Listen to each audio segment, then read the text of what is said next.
are being recorded. All right, Behave accordingly. Out of the way. Matt, it's good to see you, man. Yeah, How good are to you? see you. Yeah, good. Waiting for the snow. We're gonna get anywhere from 1 to like 70 inches. Where are you? Where am I? Yeah. I'm in PA. Okay, what part? Eastern Pennsylvania. Okay, what part? I grew up for a while in Pittsburgh. Oh, okay. I Yeah, no, have I'm family who closer lived to in Philly. Scranton for a while. So, Yeah, I'm closer to Philly. okay. Um, Good friends from Philadelphia who are now here in Phoenix. I think primarily because of that snow you're expecting. Yeah, if I could get out, I would. So Bob gave us a whole bunch of formal interview questions, which I'll get through in a minute. I was very interested in your book. I thoroughly enjoyed it. Oh, I Um, appreciate that. a lot of the Bob has this stuff in here about how he thinks it has Pratchett and Adams vibes, which I can see, but what were you looking for? Was that the mood you were going for, or was this supposed to be more of just a magical realism, almost tongue-in-cheek tone? I try to put a little bit of humor into everything I write. And I think that the whole Douglas Adams vibe comes a lot from the footnotes that I started putting Right. throughout the book. And I think from that, I kind of jumped on board the whole, Douglas Adams bandwagon there. He is one of my favorite authors. Um, I actually, uh, contrary to popular belief, they say writers should read a lot. I don't read that much. Really? But the Adams books were one of the few books that I actually got through, and I think that being the case, I think a lot of his wordplay comes through in the book. Did you spend a lot of time around the Chesapeake? Not so much, no. Oh, I used to sail the Chesapeake. We lived in Oh, DC okay, for a long time. And I okay. really kind of picked up on, the whole inner harbor Chesapeake vibe that was going on there. I appreciated that. So I'm just curious. I was down there in Baltimore Harbor maybe 3, 4 times in my life. But good memories there, and a lot of that just kind of a lot of that was remembering those times spent there with the aquarium and Yeah. Inner Harbor stuff. Yeah, Yeah, no, that was it was well done. You captured thank a you. lot of the kind of the atmosphere of the inner harbor, and then also the Chesapeake Bay. Out in the Virginia Beach area. I just really appreciated that. So how did you get started in writing? Oh, I mean, since I was in elementary school. I just enjoyed writing. I've always enjoyed writing. Um, Getting published is something I hope to enjoy more. Uh, We this all do, don't we? Yeah, this is the first book that I saw through to the end. Um, I started many other projects and they just kind of died off. Um, and this is the first one that really went all the way through. As far as books go, I do write material for tabletop RPGs, and there are a number of comic scripts that I've written. One of which is supposed to be getting published soon. Oh, that's Uh, good. Yeah. yeah, they keep pushing back the date, but I hope maybe sometime this year, if not early next year, it'll see the light of day. Some of that gaming comic book vibe shows through in Wendigo as well. Some of the scenes and the construction remind. I thought, gee, this make a great graphic novel here. Oh, okay. I'm open to that. I mean, I don't do that work. Sharon is looking at that, but the Yeah. way that the scenes were written was very conducive to being able to put that to images. I think maybe that's where a lot of my script writing came into play. You know, the fact that you're more or less writing instructions for the artist to set a scene. Right. So those instructions just translate well to the reader. Right. No, a lot of those scenes come across as very, I want to call it cinematic, not I, in the sense of, bang up action movies, but just in the way that the descriptions are handled and the way that the scene draws you into what's going on. Thank you. Well, you're welcome. I thought it was very well handled that way. I think it was good. Um, is this a genre that you find attractive for your writing, or was this just kind of a thing that came to you as a project to do? I like the urban fantasy genre. And some of the stuff that I wrote for tabletop RPGs were based in that. Taking like a common everyday object and imbuing it with some sort of a magical property. And that's what kind of came about. That was kind of what formulated Wendigo, in that he was taking a lot of these items that I created in the past and actually using them throughout the story. Um, so yeah, it was neat to be able to basically apply those items to the story. I think initially I kind of started. I had seen him as sort of like a supernatural James Bond, Right. but his gadgets were more magic than science, and or tech based. And then somewhere along the way, it just took a detour and became more of a Hitchhiker's Guide to the Galaxy thing.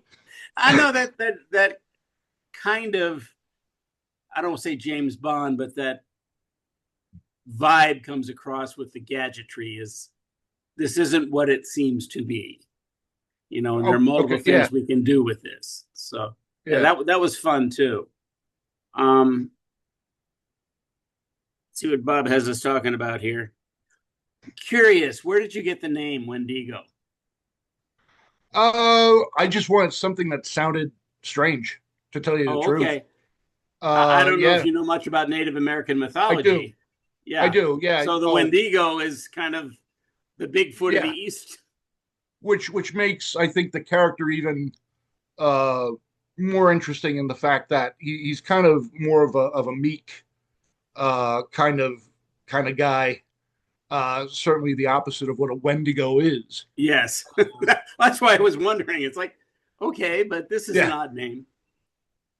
You going to move Yeah. on from there? You going to do more of this or? I hope to. I hope to. I actually have ideas for two other stories. Um, it's all up here, Well, It's just I a kind matter. of like the way you left it with Harry and Jane being kind of rediscovering each other without the magic. Yeah. Spoiler alerts. Um, but then you're open to them going on without Charlie as these investigators, almost X-Files kind of thing. What's interesting is what that now that you say that, the next book I'd like to write, obviously would heavily feature Wendigo, but um, I've been toying with the idea of starting it up, and all I can see is basically like the first X amount of chapters being dealing with Harry and with Jane and Right. what they do after Wendigo. And I'm thinking you can't have like the main character of the book show up like, 12, 13 chapters in, you know.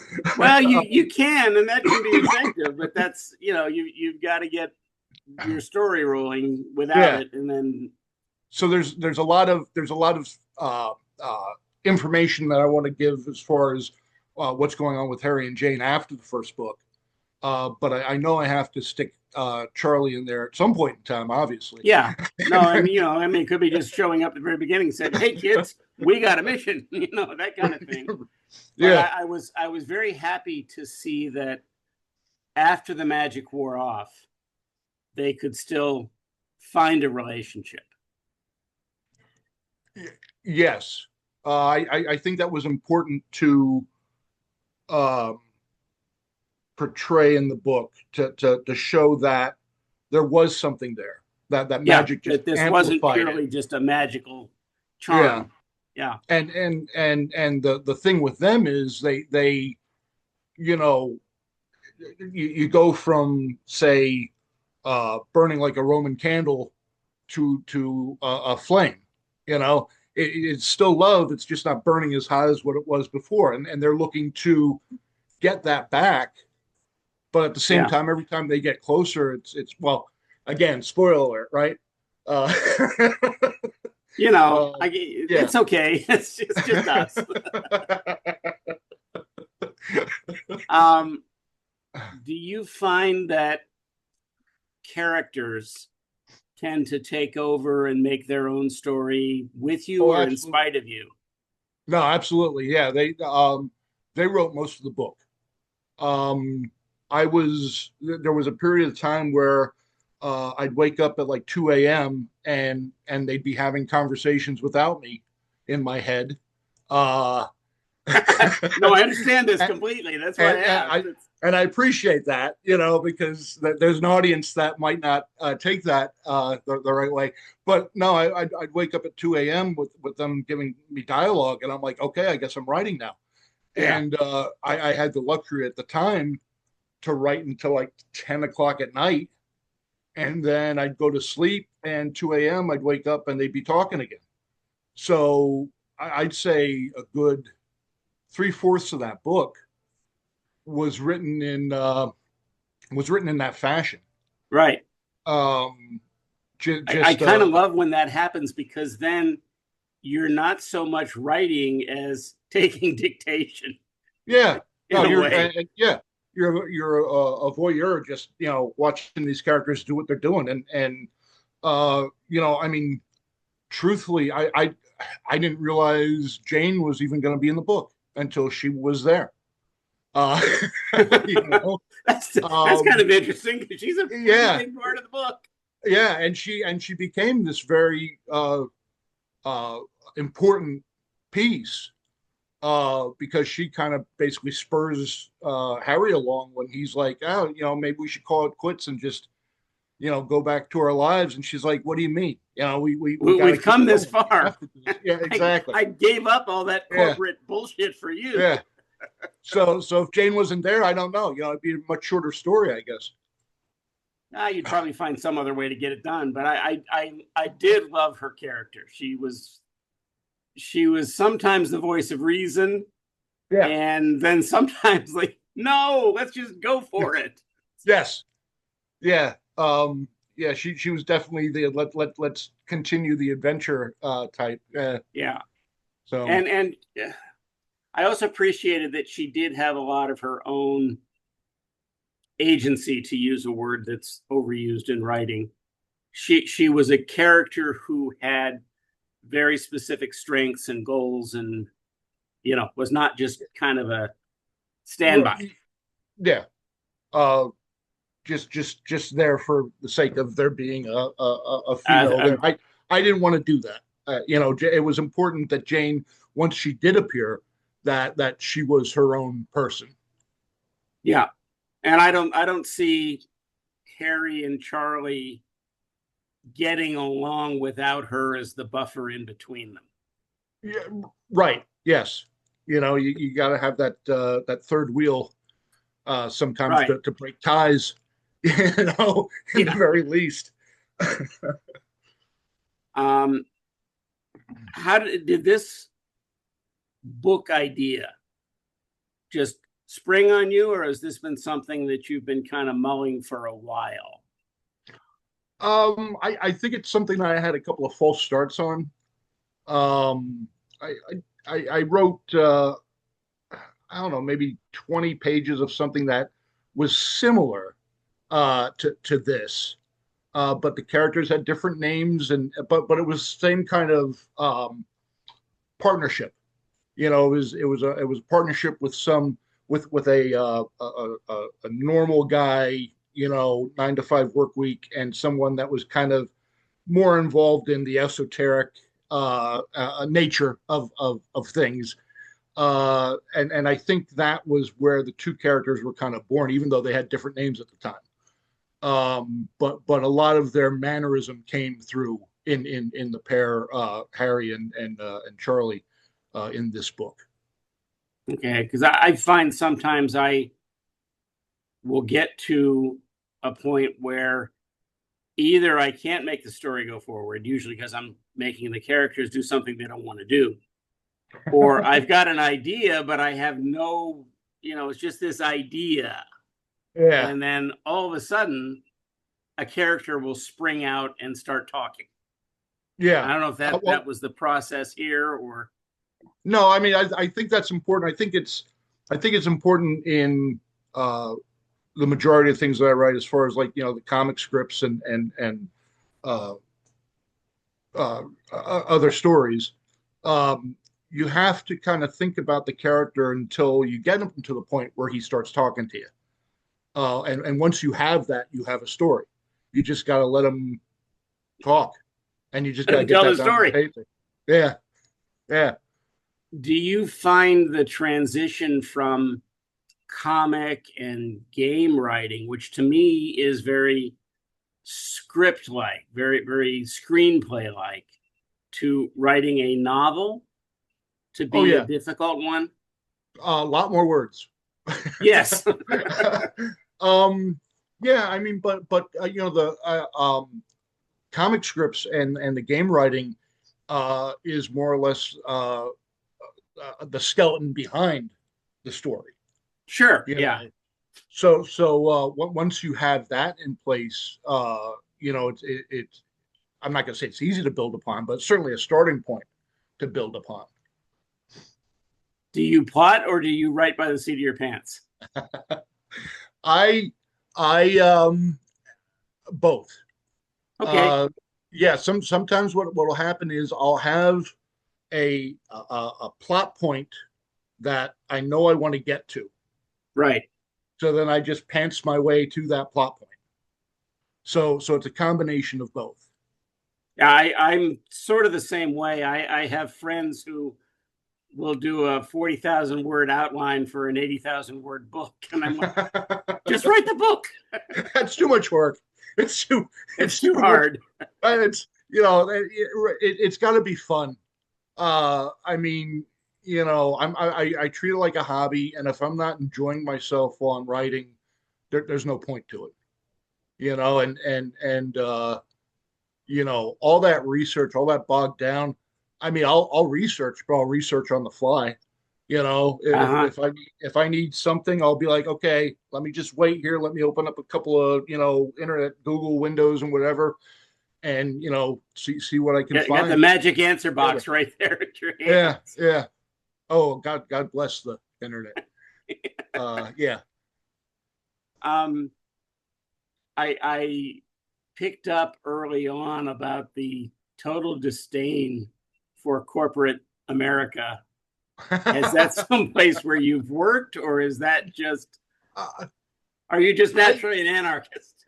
I don't like meetings. Oh Uh, God, no. Meetings to me, they're nails on the chalkboard. I can't just sit around and talk about what we should be doing. I have to do, you Right. know, and I was in a couple of places in the past where it just seemed like there was a meeting, like if not once a week, twice a week, about whatever, you know, and people would just sit around and talk, and it's like, why are we all sitting around talking? Why aren't we out doing? And I think that's what kind of happens to Harry. He just gets tired Yes. one day sitting around, and he wants to do, and he winds up meeting his partner in crime, and the two of them go off, and even Jane's like, you know what, I can't stand these meetings anymore. I got to do something too, Well, I think so it was interesting because initially they're just up and leaving, and this passionate affair they start to me sounded like, well, what the heck is going on here? Until oh, well, that was all magic. Oh, well, Yes, that explains a lot. There had to be a root of dissatisfaction for it to work. right. But, It's kind of and I thought that was just a brilliant plot point where, despite all of that, you can see that there's something underneath there. it's like I forget the term for it, but it's like when you're being held captive, and you Oh, form this bond, Stockholm syndrome. right? Stockholm syndrome. Only in this particular case, it's Harry and Jane that form this bond. Like they've endured these meetings in corporate hell, and they've come out the other side still intact, and now they can be together finally. Yeah, uh, it's some of that. It's some of that, but more of it was what was going on behind the scenes. Mm-hmm. Um, Yeah. yeah, yeah. Um, I wasn't sure about the origins of your sinister men in black. Are we talking Oh, a like multiverse kind of setup, or are these just magical beings who happen to exist and are now revealing themselves? that's a good question. Hmm.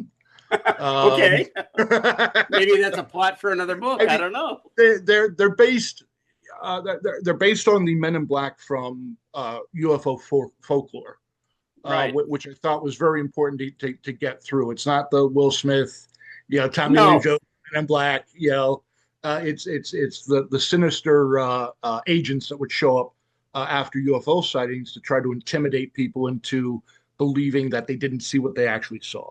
And I wanted kind of like a really bizarre origin for them, and I think I succeeded. Uh, Yeah, it's like okay, but uh, but it kind I of was like hoping it wasn't as simple as these are aliens. You know. no, absolutely not. No, it's more. If anything, it's. Uh, I hate to say Cthulhu. I hate to say No, I that's valid. That's be, okay as long as you um go with it and stay with it. It's yeah, fine. It's yeah. But the concept was it was kind of like more of that sort of thing going on. And uh the deal with Parsons and Elron uh, mhm. uh, doing their uh, uh, Babylon workings out in the desert. I mean, this goes back, and this is like weird fringe science stuff. But that's kind of what the Men in Black are. They're weird Right, fringe science stuff. right. Um, yeah, Well, they're that but more. again, it works in the book, but it's not so deeply explained that there's no mystery there, Yeah, which, yes, as a nudge, gives you ins for other books yes, to explain that mystery.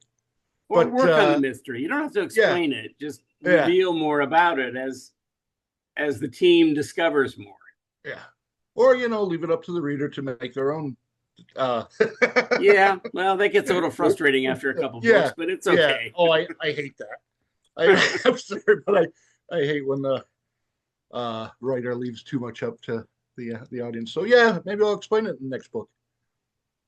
So is that a work in progress, or have you just kind of given it a break Uh, for a little while here? well, truth. I mean, I kind of thought the Men in Black were going to be the end with the last book, um, but not necessarily where they're from. So I'll maybe work in a little more of that.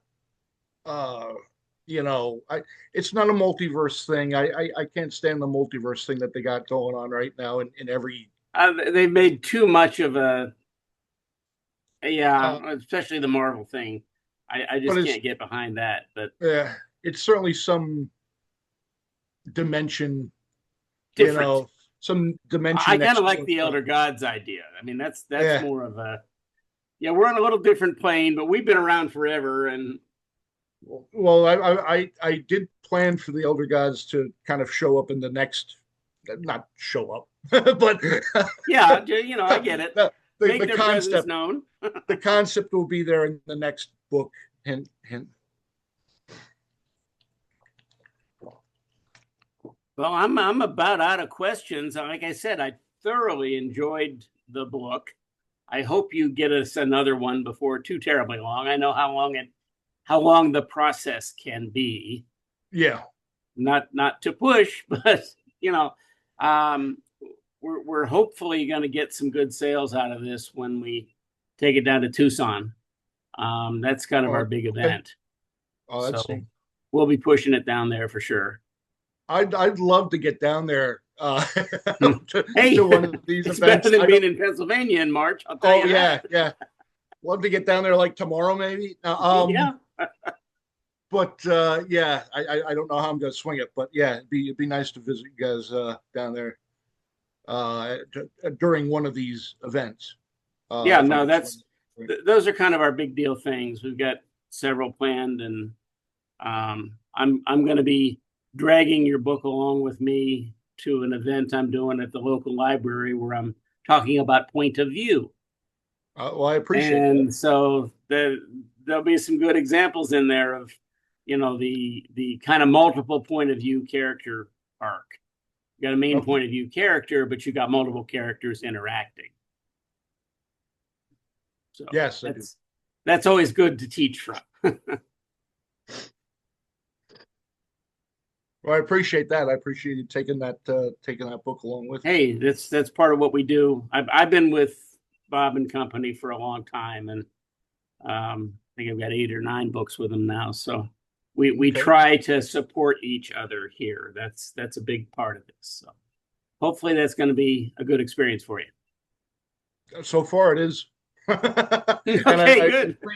I appreciate this. I appreciate being able to talk about my book. Especially with a fellow author. Yeah. Anything else you want to get in?